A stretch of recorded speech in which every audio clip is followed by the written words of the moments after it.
கிறிஸ்துவுக்குள் பிரியமான சகோதர சகோதரிகளே, இயேசு கிறிஸ்துவின் இனிதான நாமத்தில் உங்கள் அனைவருக்கும் என் அன்பின் வாழ்த்துக்கள்.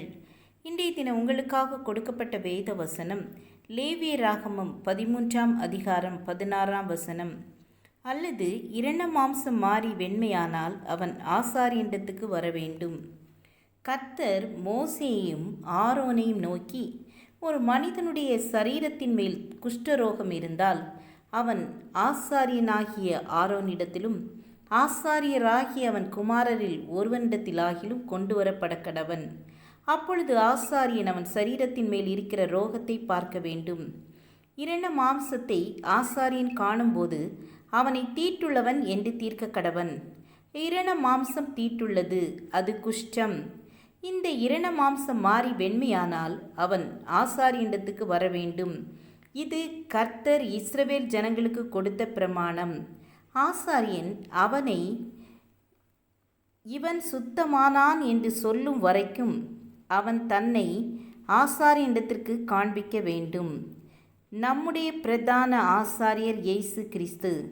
ஆகவே நாம் எல்லா சூழ்நிலையிலும் இயேசுவிடம்தான் வர வேண்டும். பிலிப்பியர் 4ஆம் அதிகாரம் 6ஆம் வசனத்தில், நீங்கள் ஒன்றுக்கும் கவலைப்படாமல் எல்லாவற்றையும் குறித்து உங்கள் விண்ணப்பங்களை ஸ்தோத்திரத்தோட கூடிய ஜெபத்தினாலும் வேண்டுதலினாலும் தேவனுக்கு தெரியப்படுத்துங்கள். முதலாவது நாம் கர்த்தருக்கு தெரியப்படுத்த வேண்டும். ஆனால் நாம் முதலாவது மனிதர்களிடம் போய்தான் ஆலோசனை கேட்கிறோம். பின்பு அது தவறாக முடியும் பொழுது கடைசியிலே தான் கர்த்தரிடத்திற்கு வருகிறோம். அன்னாளுக்கு தன் இருதயத்தில் மிகுந்த வேதனை, பாரம்.